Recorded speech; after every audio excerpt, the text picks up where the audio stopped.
has conformed into the bad boy world. Come on over there. Anyone, Akila. jump on in on that one. I mean, no. It can be an array of things. So once you're in a bad situation and you got to call somebody to bail you out, then it's like, how did I get here? Like, this isn't me. Or if you have the right friends around you or the right circle of people around you, they'll start letting you know, like, this isn't you. What's going on? Since you've been hanging out with him, this has happened. Then I know me, I look at myself all the time. So I'm going to, like, why am I doing this? I mean, I should be asleep. Why am I? Yeah, self-examination, yeah. Like, nah, let's not do that. So I think those three things are probably the main things for girls to look at. Baby girl, what you got to say? I think for myself, I think about myself. Like, I can feel sometimes if you're in tune with yourself, I think you can just feel yourself losing yourself, if that makes any sense. It makes a lot of sense. So sometimes if you find yourself constantly bending over backwards to please someone that is not pleasing to yourself, you can feel that. And you just need to be in tune with yourself, because that's the best thing. That's how you know you hit rock bottom. You lost yourself. Not so much your friends and everybody, but you lost yourself. Well, I definitely agree with them. It's behavior. When you're putting that person before you, when you're putting your life in jeopardy, when you are holding drugs for him, when you are stopped going to work, when you're not working anymore, when you're letting him hit you, when you're starting to do drugs, so there are things that you were not doing prior to this person that now you're doing it. When you are leaving your baby with other people just to be with him, and he's saying, I don't want that baby around me, So when he's telling you, I don't want you to be with your friends, I want to just be your world, and you starting to do that, Don't take my lines, girl. Go ahead. But those are just signs that when you start looking in the mirror and you're not seeing yourself anymore, you don't know who you are, and you're crying more than you're crying more than the smiles. Yeah. Just lack of respect for yourself, and your behavior change, your thinking is changing, all of that.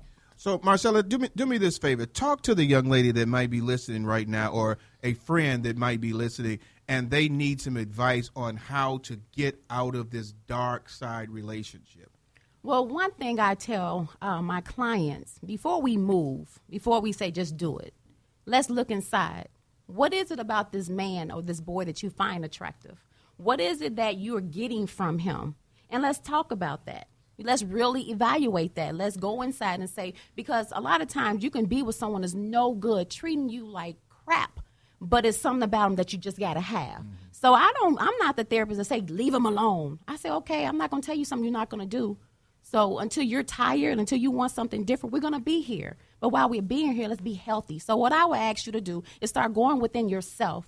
Asking yourself, do I love me? Is what he's doing showing me that that's love? No. So let me start loving myself. Let me tell myself, good morning, I love you. Let me start going back to school. Let me start doing things for me, not leaving him alone yet, because once you're on the road of doing well for yourself, you're going to start knowing your worth, and you're going to want more. So you're not going to want that anymore. That's not going to do anymore. That thrill is going to be gone, because then your eyes going to look at that other man that has a nice job. That's going to tell you, baby, you're beautiful. Baby, I love you, because you're standing to yourself. So now you, one, can identify what self-love look like. So that's one thing that I'll start working on. It's about self-love, about self-care, doing things to make yourself happy, knowing what it feels like to validate yourself versus this man that you think is validating on these things because he buy you the purses, the shoes, and all that good stuff, giving you money, but he treats you like crap. So, girl, before we go on to this relationship, tell these people what. Yeah, I said, girl, hey, girl, she talking over there, boy. She preached. No, she ain't preaching. She talking. She female preacher. Let me tell you something. I preach. She don't be giving up. She ain't no preacher now. Don't be taking my role on this thing. Don't be jealous. You know it's hard out there for a preacher. Or for a pimp. But you were giving some great and sound advice. Tell them again where they can reach you at, because there's a young lady I know that needs to have somebody. Because I like the fact that you said, I'm not going to tell you to leave somebody that I know you ain't going to leave. No, because absolutely. A lot of times people, you need to leave him. Girl. No, don't tell me. Mm-hmm. Help me. Absolutely. And so tell them again where they can reach you at. www.therapybyrogers.com. Hey, and I'm going to transition this over to my baby, because we're about to go into this relationship letter, and we're going to have our guests also chime into this as well. Baby, what was that letter you have? Okay, this is the introduction of the LST relationship letter. This is what I received. Dear LST, I've been married for 9 years to what I thought was a wonderful marriage. My husband and I do not have any children within our union, and neither one of us has come into the marriage with outside children. However, I just found out 3 of those 9 years my husband has been involved in an affair. Although this is very horrific in anyone's marriage, I still love and desire my husband, and I truly want my marriage to work. I have forgiven him, and I tried to put his outside relationship behind me, but just recently I was blindsided when he conveniently forgot to tell me that he had fathered a child with the woman he was having an affair with, and his son is 2 years old. My question is, should I stay or should I leave the marriage? Sincerely. Oh, okay then. Well, we know what the producer thinks. Right, okay. Sincerely, C.K. Michaels. So, okay, round table discussion. I ain't going to start with Marcella first because I know she got a lot she can say on that. Right. Chandler, talk to me a little bit. What do you think about that? I don't even know the approach. I'm not married. I'm just dating. I'm in the courting phase. So for me, if I found out that my boyfriend, which we've been together for 3 years, let him come into anything now with a 1-year-old or a 2-year-old after we've already been together, I'm gone. As simple as but, that. you know, when you're married, there's vows. If you take your vows seriously, is this one of those, and better or for worse, is that this time for that marriage? Would you consider that time? I honestly, she needs to, I think they need counseling. I think if both of them want their marriage to work, they would have to go to counseling. She would have to see if she would want to be a mother to a child that was born inside of her marriage somehow out of that wet. I don't know. But they and I'm glad you don't. I don't know. Yeah, but you know, they need counseling. Hey, I'm gonna go to Andre because Andre, I want you to add a little bit on that as well from a man's perspective. Well, I was that guy. You was him. Yeah. You was Mr. Michaels. I was that guy. And it's the manipulation that a man has over a woman, especially when he knows he got her to a point to where he knows she's going to accept whatever. You see, when he get caught in his lie, she's going to she's so deep into the relationship that she's willing to compromise.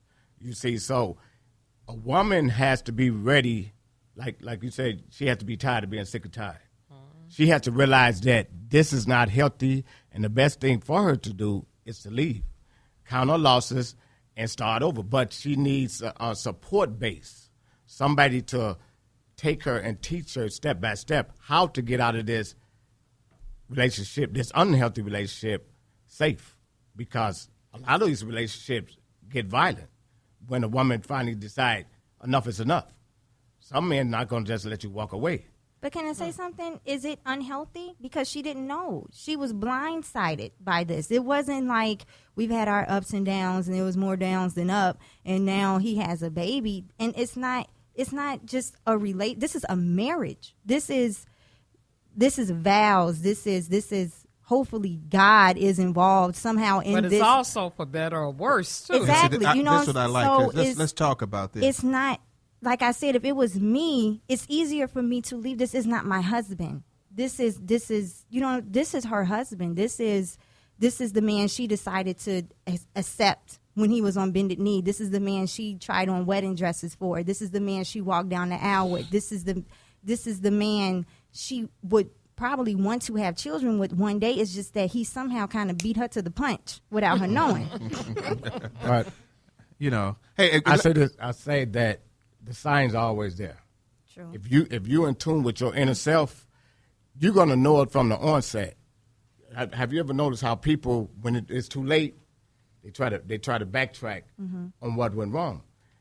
From the very beginning, it's always signs. It's always a sign. Tell you, it's warning sign. God give us that instinct. But some people are so much in denial that they just say They're blindsided. Well, like y'all was talking earlier, talking about, well, maybe I could change him. You see, or a project. And nobody could change anybody but God. Yeah. And so when you start seeing these things, and then the lies start coming, and other stuff start transpiring behind his behaviors, he stopped coming. He's not he's not attentive as he used to be and stuff like that. His time is not on point. Mm-hmm. It's time to be aware and start being alert. Hey, Nikila, talk to me about that.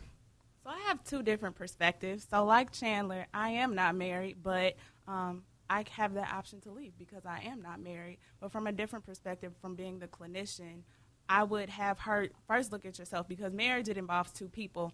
But when there has been a bond that has been broken in some sort, there's definitely going to be issues with trust. And it sounds like from this communication too, she has to decide for herself, ask herself that same question that she posed in the email is, should I stay or should I leave? Because only she will know at the end of the day, where do I fit in that equation in this marriage right now, and what do I want? Do I want to mend things with my husband? Do I want things to progress and move forward, and then I'm not continuously bringing up well, you cheated on me and you got a baby and all of that stuff, because you do have to heal, and that's the individual part in the marriage, because it is a partnership, but there are two different people in that union. So she would have to heal self first, and then coming together. She can't work on a marriage by herself. So if that husband is willing to mend the broken pieces, move forward with that. I want to say I was a woman who was married, and I was a woman whose husband had an affair on her. But he did not bring a child into the marriage, and I always thought, oh, my God, if he did, I would immediately leave, because that's something that's a constant reminder of not only the affair, but in this case of the fact that this woman also does not have children with her husband. But now as an adult, and because Brenda makes me play right now, I see marriage as more than just marriage. Like you ladies said, and I'm very proud of the fact that you said it, that it's a bond, it's something that God put together and hopefully to stay together. So my thing is that if you could accept an affair, then I almost think I could accept the baby, because it's the same affair. It's just that something came out of it. But I do have children. My ex-husband now has a son who I love to death, and it had nothing to do with my marriage, but it's a constant reminder of the affair, but I still love him to death. So I think in hindsight, looking back now, that it takes a strong woman to be able to do that. But if you work through it, get good counseling, prayer, and use have your marriage to be what it is, that I think that it's possible to survive that. Well, everyone is saying some good stuff, so I definitely agree. Counseling is definitely important. I just advise you at this time, do not make any decision based off your emotions. Yes. At this time, I just encourage you. What's her name? C.K. Michaels. C.K. Just feel the emotions, feel all the pain. I'm asking you not to suffer in this. This is big. This is huge. I encourage you to get your own individual, do marital counseling if that's your husband's on the same accord. This is a lot. You feel betrayed. You feel like you have, went through the affair again, so now you're reliving it. So I definitely encourage you to make no decisions at this moment. The confusion is there for a reason. So sit with that confusion. Express this to your husband. Sit with yourself, journal about this. If you have some support system, talk to them. An unbiased person, though, because right now you don't need to hear what you should do. Girl, leave them. Girl, stay. All that stuff. Get on your knees, pray to God if that is something that is, strong in your life, spirituality. But at this moment, I would ask you just allow yourself to feel and validate your feelings. This is real. Hey, we're going to go to a station identification break here for a second. Then we're going to come back with two more response to this letter from C.K. What is her name? C.K. what? Michaels. C.K. Michaels. We'll be right back in a few seconds.